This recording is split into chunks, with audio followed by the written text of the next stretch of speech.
ಗೃಹ ಸಚಿವರ ತವರಿನಲ್ಲೇ ದಲಿತರಿಗೆ ತಪ್ಪದ ಅನ್ಯಾಯ. ರಸ್ತೆಗಾಗಿ ಮೈ ಮೇಲೆ ಪೆಟ್ರೋಲ್ ಸುರಿದುಕೊಂಡ ವ್ಯಕ್ತಿ. ಖಾಕಿ ವರ್ತನೆಗೆ ಆಕ್ರೋಶ. ಘಟನಾ ಸ್ಥಳಕ್ಕೆ ಬಾರದ ಪೊಲೀಸ್ ಅಧಿಕಾರಿ ವೆಂಕಟೇಶ್ ದರ್ಪಕ್ಕೆ ಮಧುಸೂದನ್ ಬಲಿ. ಬೆಣ್ಣೆನಾಯಕನಹಳ್ಳಿಯಲ್ಲಿ ದಾರಿ ತಪ್ಪಿದ ದೌರ್ಜನ್ಯ.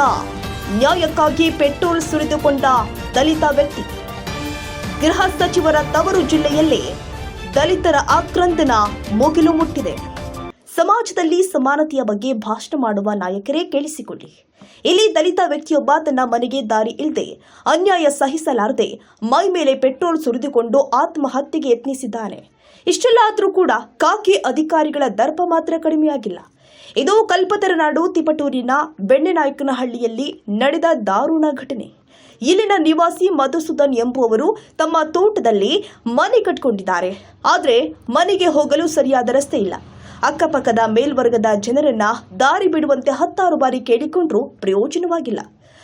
ಅಂತಿಮವಾಗಿ ನ್ಯಾಯ ಸಿಗದ ಬೇಸರದಲ್ಲಿ ಮಧುಸೂದನ್ ಇಂದು ಮೈ ಮೇಲೆ ಪೆಟ್ರೋಲ್ ಸುರಿದುಕೊಂಡು ಸಾವಿಗೆ ಶರಣಾಗಲು ಯತ್ನಿಸಿದ್ದಾರೆ.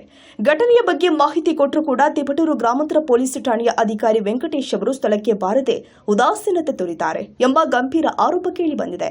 ಬಡವರ ನೋವಿಗಿಂತ ಅಧಿಕಾರಿಗಳ ದರ್ಪವೇ ಹೆಚ್ಚಾಯಿತಾ ಎಂದು ಸಂತ್ರಸ್ತನ ಸಂಬಂಧಿ ಸತೀಶ್ ಆಕ್ರೋಶ ಹೊರಹಾಕಿದ್ದಾರೆ. ಗೃಹ ಸಚಿವರ ಜಿಲ್ಲೆಯಲ್ಲೇ ಪೊಲೀಸರು ಇಷ್ಟೊಂದು ನಿರ್ಲಕ್ಷ್ಯ ವಹಿಸಿದ್ರೆ ಸಾಮಾನ್ಯ ಜನರಿಗೆ ರಕ್ಷಣೆ ಎಲ್ಲಿದೆ ಎನ್ನುವುದು ಈಗ ಸಾರ್ವಜನಿಕರ ಪ್ರಶ್ನೆ. ಇವತ್ತಾದಂಥ ಒಂದು ಘಟನೆ ಏನಪ್ಪ ಅಂತಂದರೆ, ಇವತ್ತು ಈ ದಲಿತರಿಗೆ ಎಷ್ಟು ಕಷ್ಟ ಆಗಿದೆ ಅಂತಂದರೆ, ಸುಮಾರು 7-8 ವರ್ಷಗಳಿಂದ ಮನೆಗೆ ಹೋಗೋಕ್ಕೆ ಜಾಗ ಇಲ್ಲದಲ್ಲೇ ಪರಿತಾಪ ಪಡ್ತಾ ಇದ್ದಾರೆ. ಇವತ್ತು ನಮ್ಮ ಹುಡುಗ ಏನಾಗಿದೆ ಅಂತಂದರೆ, ಇವತ್ತು ತಾಯಿನ ಹಾಸ್ಪಿಟ್ಲಿಗೆ ಕರ್ಕೊಂಡು ಹೋಗಿ ಆಂಬುಲೆನ್ಸ್ ದೂರ ನಿಂತ್ಕೋಬೇಕು, ಆಟೋಗಳು ದೂರ ಇರಬೇಕು. ಅದು ಹೊತ್ಕೊಂಡು ಹೋಗಿ ಬಂದು ಆಟೋಕ್ಕೆ ಆಂಬುಲೆನ್ಸ್ ಹಾಕುವಂಥ ಪರಿಸ್ಥಿತಿ ನಮ್ಮ ದಲಿತ ಸಮುದಾಯಕ್ಕೆ ಬಂದಿದೆ. ಇವತ್ತು ಆಕ್ರೋಶದಿಂದ ನನ್ನ ತಾಯಿಗೆ ಈಗ ಆಯ್ತಲ್ಲ ಅಂತೇಳಿ ಮುಳ್ತಂತಿ ದಾಟಿ ಹೋಗುವಾಗ ಬಿದ್ದು ಅವ್ರ ತಾಯಿಗೆ ಅಡ್ಮಿಟ್ ಮಾಡಿದ್ದಾರೆ. ಆ ಆಕ್ರೋಶದಿಂದ ಹೋಗಿ ದಗ ಕೊಡಿ ಇವತ್ತಾದರೂ ಅಂತ ಕೇಳಿದ್ದಕ್ಕೆ ಅವರು ಕೊಡಲಿಲ್ಲ, ತಿಳಿಸಿದ್ದಾರೆ. ಮತ್ತು ಇವನು ಆಕ್ರೋಶದಿಂದ ಪೆಟ್ರೋಲ್ ಉಳ್ಕೊಂಡಿದ್ದಾನೆ.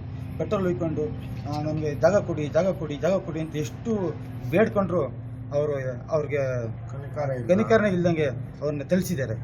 ಇವತ್ತು ಅಡ್ಮಿಟ್ ಆಗಿದ್ದಾನೆ ಸರ್ ನಮ್ಮ ಹುಡುಗ. ಇವತ್ತು ಮಾನ್ಯ ಗೃಹ ಮಂತ್ರಿಗಳು ಪರಮೇಶ್ವರ್ ಸರ್ ಅವರು ದಯವಿಟ್ಟು ಇದನ್ನು ಮನಗಣನೆ ತಗೊಂಡು ದಯವಿಟ್ಟು ಅವ್ರಿಗೊಂದು ನ್ಯಾಯವನ್ನು ಒದಗಿಸ್ಕೋಬೇಕು ಅಂತ ದಯವಿಟ್ಟು ನಾನು ತಮ್ಮಲ್ಲಿ ಕೇಳ್ಕೊತಾ ಇದ್ದೀನಿ ಸರ್. ಎಷ್ಟು ಎಲ್ಲ ಅಧಿಕಾರಿ ವರ್ಗಗಳಿಗೆ ಅರ್ಜಿಗಳನ್ನ ಕೊಟ್ಟಿದ್ದೀವಿ. ಯಾರು ಬಂದು ತಾಲೂಕು ಅಧಿಕಾರಿಗಳಿಗೆ, ಆರಕ್ಷಕರಿಗೆ ಎಷ್ಟು ಸಲ ಬಂದೋಗಿದ್ದಾರೆ ಪೊಲೀಸ್ನವರು ಅಂತಂದರೆ ಲೆಕ್ಕ ಇಲ್ಲದೆ. DYSP, AC, ಇದು ಸಮಾಜ ಕಲ್ಯಾಣ ಇಲಾಖೆ ಪ್ರತಿಯೊಂದು ಅಧಿಕಾರಿಗಳಿಗೂ ಎಲ್ಲರಿಗೂ ಅರ್ಜಿಯನ್ನು ಕೊಟ್ಟರು. ಯಾವುದೇ ಕಾರಣಕ್ಕೂ ನಮಗೇನು ಸೌಲಭ್ಯನ ಒದಗಿಸ್ತಾ ಇಲ್ಲ. ದಯವಿಟ್ಟು 2-3 ಮನೆಗಳಿದ್ದಾವೆ. ಸ್ಕೂಲಿಗೆ ಹೋಗೋಕ್ಕೆ ಮಕ್ಕಳಿಗೂ ತೊಂದರೆ ಆಗ್ತಾಯಿದೆ. ಬೈಕಾಗಿ ಕರ್ಕೊಂಡು ಹೋಗೋಕ್ಕಾಗ್ತಾಯಿಲ್ಲ. ಮುಳ್ತಂತಿ ದಾಟಿಸ್ಕೊಂಡು ಹೋಗ್ತಾ ಇದ್ವಿ. ಈ ಥರ ಪರಿಸ್ಥಿತಿ ಬಂದಿದೆ. ದಯವಿಟ್ಟು ನಮಗೊಂದು ನ್ಯಾಯ ಒದಗಿಸ್ಕೊಳ್ಬೇಕು ಅಂತ. ನಮ್ಮ ಹುಡುಗಂಗೇನಾದ್ರು ಹೆಚ್ಚು ಕಮ್ಮಿ ಆತಂದ್ರೆ ಈ 3 ಜನ ಹೊಣೆ ಆಗ್ತಾರೆ ಸರ್. AC ಅವರು, ಆರಕ್ಷಕರು, DC ಅವರು, ತಹಶೀಲ್ದಾರ್. ಬೆನ್ನಾಯಕನಹಳ್ಳಿ ಗ್ರಾಮದ ವಾಸಿಯಾಗಿರುವಂಥ ಮಧುಸೂದನ್ ಹಾಗೂ ಚಂದ್ರಯ್ಯನವರು ಬೆನ್ನಾಯಕನಹಳ್ಳಿಯಲ್ಲಿ ಸುಮಾರು 15 ವರ್ಷದಿಂದ ವಾಸವಾಗಿರ್ತಾರೆ. ಅವರಿಗೆ ನಡೆದಾಡೋಕ್ಕೆ ದಾರಿಗೆ ತೊಂದರೆ ಆಗುತ್ತೆ. ಹುಡುಗರು ಸ್ಕೂಲಿಗೆ ಹೋಗೋಕ್ಕೆ, ಆರೋಗ್ಯಕರಿಗೆ ಏನಾರ ಆದರೂ ಓಡಾಡೋಕ್ಕಾಗ್ತಾ ಇಲ್ಲ. ಸುಮಾರು ಒಂದು 5-6 ವರ್ಷದಿಂದ ಕರೆಕ್ಟಾಗಿತ್ತು. ಈಗ ಒಂದು 2-3 ವರ್ಷದಿಂದ ದೇವಸ್ಥಾನ ಪ್ರವೇಶ ಮಾಡಿದ್ರು. ಅವಾಗಿಂದ ಅಡ್ಡ ಮಾಡ್ಯವ್ರೆ. ಸನ್ಮಾನ್ಯ ಗೃಹ ಸಚಿವರು ತವರು ಜಿಲ್ಲೆಯಲ್ಲಿ ಹಿಂಗಾದರೆ ಸುತ್ತಮುತ್ತ ಕರ್ನಾಟಕದಲ್ಲಿ ಹೆಂಗೆ ದಲಿತರು ಬದುಕೋದು? ತಹಶೀಲ್ದಾರಿಗೆ ಅರ್ಜಿ ಕೊಟ್ಟವ್ರೆ, PDO ಕೊಟ್ಟವ್ರೆ, DYSP ಕೊಟ್ಟವ್ರೆ, SP ಕೊಟ್ಟವ್ರೆ. ಯಾರಿಗೆ ಕೊಟ್ಟರು ಏನು ರೆಸ್ಪಾನ್ಸ್ ಬರ್ತಾರೆ, ಒಬ್ರು ವಿಸಿಟ್ ಮಾಡ್ತಾರೆ, ಹೋಗ್ತಾರೆ. RI ಬಂದವ್ರು ಯಾರು ಬಂದರೂ ಏನು ಸವಲತ್ತು ಏನು ಕೊಡ್ತಾ ಇಲ್ಲ ಕಾರಣ. ಹಂಗಾಗಿ ದಲಿತರು ಬದುಕಕ್ಕೆ ನಮ್ಮೂರಲ್ಲಿ ಭಯಂಕರ ಕಷ್ಟ ಐತೆ.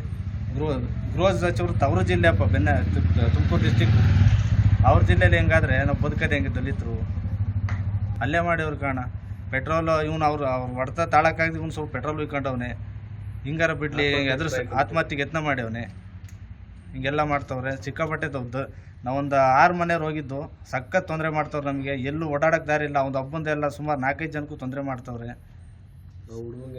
ಆದರೆ ದೇವರಾಜಪ್ಪರ ಅಳಿಯ ಶರ್ಮಾ, ಶಂಕರಮೂರ್ತಿ, ರಘು, ಚೈತ್ರ, ಮಹೇಶ, ಆಮೇಲೆ ಇನ್ನೊಬ್ಬ ದಿಲೀಪ, ಇವರು ಒಂದು 7-8 ಜನ ಕಾರಣ.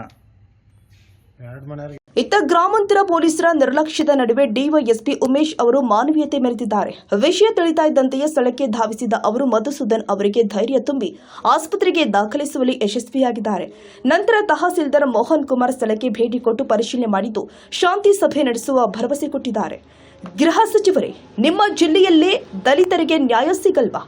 ದಾರಿಗಾಗಿ ಪ್ರಾಣ ಕೊಡಬೇಕಾದ ಸ್ಥಿತಿ ಬಂದಿದ್ರು ಅಧಿಕಾರಿ ವೆಂಕಟೇಶ್ ಅವರಿಗೆ ಯಾಕೆ ಮರುಕವಿಲ್ಲ?